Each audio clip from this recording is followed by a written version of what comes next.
We are live. Hello, and welcome to this live interview series showcasing supply diversity here. I'm your host, Sandra D'Souza, and I'm the CEO and founder of Elect, a digital marketplace connecting small businesses with corporate buyers, and every transaction funds a gender equality project. Thank you for joining us. Today, we're going to have a conversation with Anthony Pinto. He's here as the CEO for Enlightened Business Solutions, and he's going to talk about his journey as a business owner with us. Anthony, thank you so much for joining us here on our program today. How are you? No, I'm doing great. And as I mentioned, I'm used to being on the other side of this interview table with StreamYard and things like that. So, yeah, it's interesting to be on the interviewee side. Yeah, it's great. I'm looking forward to it. So you just have to sit. Thank you. Will you just sit back, relax, and just tell us your story? And I would like to start off with the intro.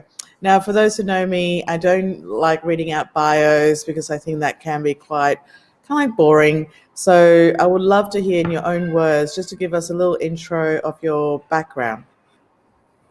In a nutshell, I started life as an electrical engineer from UTS, and from there started, my journey as an engineer working for the likes of Telstra, Hutchison 3G, and Orange, and soon got very bored of that, being stuck in a server room at 21 degrees Celsius, and decided, to my dad's dismay, to go and start my own business. And at the time, it was an IT consulting firm, and it led to a whole string of errors in the first 7 businesses that I started when I thought I knew everything about business, which I'm not ashamed to say as well, because it led to some growth and some learning journeys. So it's funny how we ended up doing a loop back into IT, which is where I am now. But, coupled with that business experience, all the failures and the lessons, I guess, too, about how to do business better. And that's kind of where I sit at the moment. Great. I'm definitely going to ask you more about that. But before we do that, tell us, I guess, about your business now, Enlightened Business Solutions. Yeah, Enlightened Business Solutions is essentially a business process automation specialist for small businesses. So what we look to do for small businesses is, having been a small business owner myself in many different industries, recognize that, the average business owner is spending a lot of time on administration, data entry, and paperwork, looking at, running reports, managing KPIs for staff, and all of those things that aren't actually making them any money. So what we look to do is, identify paper-based forms, data entry, lack of integration, present some dashboards, up-to-the-minute dashboards to provide the business owner, well, first of all, to get their weekends back, to stop staying up late working on the business, working in the business, and start working on the business more effectively, investing their time in business wisely. Also improving their staff's, the rewarding nature of their staff's involvement in their business, and improving the overall customer experience, allowing the business to grow without growing the overheads or the number of staff required. Well, that's fantastic. So you really do try and take the headaches away from business owners. That's the idea, yeah. So, we identify what some of the headaches are, what we know that they could be. But often we're surprised when we talk to business owners in different industries about what their specific headaches are. So we stopped a long time ago walking in with any preconceived ideas about what the headaches might be. And we just, we do a lot of listening these days as well. Well, that's great. And I think that's a very important point, is the fact that you do a lot of listening. So you just don't come and charge in and just say, hey, we think this is the best solution, and then just go for it. This sounds like you do in a very collaborative manner. Yeah, absolutely. It needs to be done in that way. First of all, every small business, I know it sounds cliche, but every small business is like a snowflake, and what we found is you can have a business in the same industry on the same street servicing the same market with 2 very different problems. So, we do need to work collaboratively for that reason. And the second reason is, if we get the staff or the users' involvement for the systems that we create, then there is a higher chance, we increase the chance of take up and utilization of that system as well. Cool. Well, then it kind of leads me to the next question, from what you talked about, like how you fell into the business and you've learned a lot from your mistakes. And look, I totally relate to that, because I think when people say, oh, why you're so successful, Sandra, it's like, well, actually, I've probably, took probably 10 years of mistakes and lots of money that I've lost or wasted or or learn from that, in addition to, what you learn from uni as well. So it's been a very expensive journey, but I think that's kind of like a necessary journey. So I guess, I would love for you to share, like, in terms of your journey, and talking about supplier diversity, because it's a family-owned business, how just how it got you started. I mean, even though to your father's dismay, what was your journey like? Yeah, so it's a very interesting story, and I do like telling it because it reminds me, a lot about the reason about why it is I do and our team actually does what we do. But starting with my father, he also was an electrical engineer and things like that. So, followed in his footsteps in that way. Yes, he was disappointed when I suggested I was going to start my own business, and tried to convince me to stick with my good job at Telstra, and it just wasn't something that sat well with me. But starting my own business, I was very young at the time, and I think, like a lot of young people, think a lot of more about the world than you actually do. But those lessons sort of came quick and fast in the different businesses that I was running. There were some elements of success along the way, especially in the IT consulting business, and then there was a whole string of market factors that affected the different industries that I was working in at the time. .com bubble, GFC, and a whole bunch of things that have come along the way, major and minor. But there was IT consulting. I tried my hand as a mortgage broker. I went to live in Japan for a couple of years, taught English. Wow. Came back from Japan and made some good friends over there and started importing Japanese consumer electronics, and had my first successful eBay store in 2005.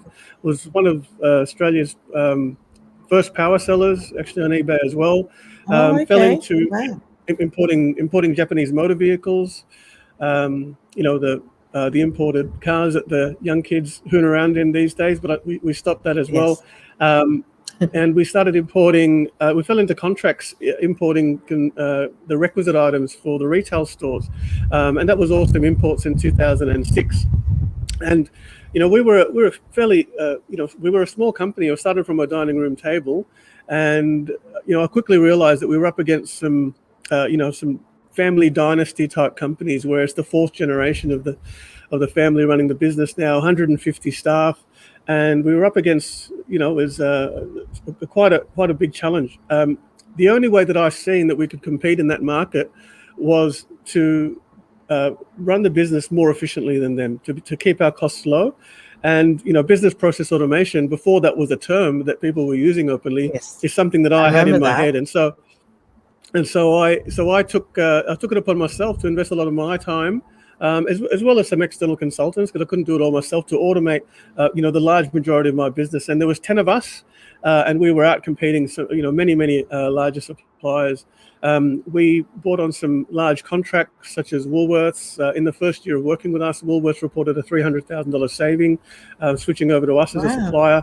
And that really springboarded us into many of the other retailers. We had Wesfarmers, Bunnings, Mitre 10, Kmart, almost you name it. And we had them on board, supplying more than 100 different product lines. And that was in a large part because of our automation. We developed a system where everything from the store to our manufacturers overseas, logistics, the import, the quarantine and customs, and delivery into their distribution centers, and sometimes direct to the store, was all completely automated. And they were provided with reports and notifications where things were up to, so they weren't calling our office saying, where is this shipment, where is that shipment. So all of those things that allowed us to focus on what made us money, and we were able to do things more efficiently and grow. In 2012, I ended up selling that business to a competitor, and what they wanted, more importantly than my suppliers overseas and all of that, was they wanted that automation that I'd poured my heart into, really, and then adopted for their own business. And that was a bit of an eye opener for me at the time. I went with all of the success and all of the clients and all of the products and all of it. What they wanted was the automation. And so that was a really very interesting, the penny dropping, I guess, for me at the time. I took a couple of years off and spent some time with my children, who were young at the time. Got pretty bored of golf, as you can imagine. There's only so much you can do with that. But then a friend of mine ended up working for that competitor, and there was a moment where they had to integrate my system in with SAP. And that led me sort of, getting involved and showing SAP what I'd done. I remember there was some discussions around, do I have a logistics background? And of course, the answer for that was, I don't really have a logistics background. No, they let me know quite clearly that there was many things that I'd done on the logistics front that were not supposed to be done. So I apologized and said, look, no one really taught me what I couldn't do. So I just did what made sense to me, but I'm happy to change it. And they said, no, it's working really well. And they went on to suggest that there was a couple of other projects that they could use a fresh pair of eyes for, and that led me on to doing some work with SAP and some of their projects, and doing some enterprise work for some larger organizations as well. About 2018, it became clear to me that the top end of town, all the enterprise and large multinationals and governments were charging fast towards this automation goal, if you like, but no one was really talking about it much in the small business arena. And we were helping large multinationals, probably make whole departments redundant, and probably make a few $1 billion more each year. But no one was really looking after the small business owner. And it wasn't really rewarding as rewarding as helping the small business owner, like we were, or like we are. The person that has their house in the line, employs 10 staff, and really adds diversity, is a good word, and some competition to the marketplace as well. I guess if we extrapolate forward, what started to happen in my mind is the inevitable outcome of that was mergers and acquisitions in the top end of town, and becoming so efficient that small business couldn't compete unless they automated, and then basically locking out small business from particular markets. That's right. So in that way, it became a focus of mine to then put my attention in the small business, because create the world that I want to live in. I want to create a world where my children have choice, where they have the opportunity to enter the marketplace in whatever industry they choose with very few barriers, and then. Small business is the lifeblood of every economy, especially this country as well, especially this great country. So, turn our attention there to help small businesses compete in the marketplace against some of the bigger players. Yeah. That's fantastic, Anthony, because with the work and the knowledge that you've done on some really large-scale projects and the results that you've gotten, that you still, I guess, you're advocating for the small businesses to say, well, I can impart this knowledge to you and to help grow your business and achieve similar type of results, if not, more for growing their business. Is that, I guess, that's how you saw it? Yeah, that's right. No, I think, what we've seen is if you're a large multinational retailer or you're a small mum and dad shop, you essentially have very likely similar challenges. Stock control, inventory management, staff rostering, all of those types of things. I mean, the list can go on. So we take what we learned from the enterprise customers that we had and the challenges that they had and the solutions that we provided. And what we did is we then evaluated more than 150 different platforms to find the same robust, enterprise grade, secure, easy to manage, easy to deploy, and low cost to deploy platforms that we could use for small businesses that would make sense from a small business budget perspective as well. That's great. And have you seen, I guess, in terms of the types of businesses that you've worked for, or you helped out, I should say, where if you could give us an example, like a dramatic change from the pre-automation to post-automation, an example like you saw that you did with a small business. Yeah, there's lots. I'm putting you on the spot. Sorry. No. There's lots. It's about thinking about the best example. Yeah, I guess whenever I think about this question, there's so many different diverse. So I think about the achievements that we've gained with HR, with logistics, with inventory management. But I think if we just get down to basics, Advanced Oral is a client of ours that we engaged with last year, and when we started talking with them. I'll give you a bit of background. They do oral health assessments for aged care facilities, for the residents of aged care facilities. And so, they have a few hundred aged care facilities that they've been running for quite some time. 10 or 15 years from memory. And they were at the point where they were just unable to grow because of the large amount of paperwork. So their process before we got involved was they'd call the aged care facility. Your annual oral health assessments are due in the coming months. Can you choose a day? They'd work with them to choose a day. They'd then do up consent forms that would be emailed to the aged care facility manager. That would then go out to the family of the patients or the residents that were there. That would then print, sign, fax, scan back. That would then be collated. Then they'd go out and actually do the oral health assessments. Then they'd be dictating into the phone the different aspects. Someone would type up that for each of them, and there might be 100 patients that they did that day, for example. Then there would be an invoice to go out. That invoice would be followed up. Then there might be a recommendation for denture work and other treatments that were needed, and so there was just paperwork flying everywhere. If you can imagine this happening on a daily basis.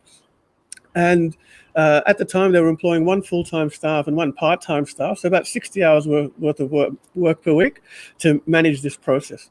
What we've essentially done is removed all of those paper-based forms, automatically trigger events, consent forms, digital signatures, automatic invoice sending, payment gateways for credit card payments.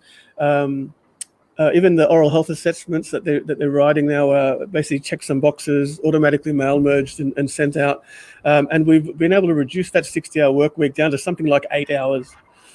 So they ended up doing was redeploying their staff into sales-focused roles. So for the first time in a long time, they were able to start growing the business. So that's amazing. that's probably one of the best examples that we have. Yeah. That's really that's awesome to see that how I can feel I could imagine when you're describing the paper-based sort of like services, like so many pieces of paper that goes everywhere, and plus the time it takes by the time they invoice, that would affect their cash flow, and also the volume of paper that have to do, and some of them would have been lost along the process or some inaccuracy. So you not only have you saved the hours in the process, but also improved their cash flow and accuracy of the paperwork, and no errors, because it's all That's absolutely. Great. Look, and most importantly, the staff involved can actually get back into the enjoyable aspects of their job rather than the administrative aspects, or I guess every business has got those tasks that no one really likes to do, and sometimes lead to high staff turnover and things like that as well. So we look to remove all of those tasks from the business and allow the employees or all the staff involved to focus on the enjoyable aspects of what they like. And most of the time, that's spending time with clients, spending time with staff, or really using their skills in a way that they've been trained to do. Yeah. That's fantastic, Anthony. I think you shared a great example of with us with the work that you do. So I guess if if a business wants to, after listening to this and really wanted to get in touch with you to learn, to talk about how you can help them, what would be the best way to reach out to you? Yeah, well, you can give us a call. There's a number on our website. Our website's www.enlightenedbusiness.com.au. My email is apinto@enlightenedbusiness.com.au. We're also on Facebook. You can find me on LinkedIn as well. And I think you can tell them I'll be on Electbiz as well. Yeah. Yes, that's right. No, I was going to say that you can also find Anthony on Elect. He's a Enlightened Business Solution is a supplier member of Elect. So you can also find him on the platform. And don't forget, everyone, that when you transact on Elect, 1% of the transaction value funds gender equality projects. So every business done on Elect creates a positive social impact. So on that note, Anthony, can I just thank you again for being part of the show, or I should say program. I don't know whether to call it a show or a program, but the show sounds great. And I really appreciate you giving us your insights, and also your personal experience of how you got there, because I know it's not an easy journey, and you've tried. I didn't realize how much you've tried in the different areas, and coming from electrical engineering background, working in corporates, and going through the entrepreneurial, I guess, pathways, certainly takes a lot of courage. And it's good that how you're almost like, I guess in a way that you're also giving back to the small businesses, like you said, knowing that how much that they are the backbone of the economy, and how much risk that they take in order to provide jobs for people. Yeah, Thank and I you guess that's again. probably yes, I'll add probably a big comment when I'm dealing with a lot of my clients for the first time is that they very soon recognize that there's IT people, that are very good technically, but may not have business experience. And there might be business people that lack the IT, whereas, they comment that I'm that nice middle ground where I understand their business succinctly because the chances are I've experienced what they're experiencing in some way. And then also have the technical background to bridge that gap.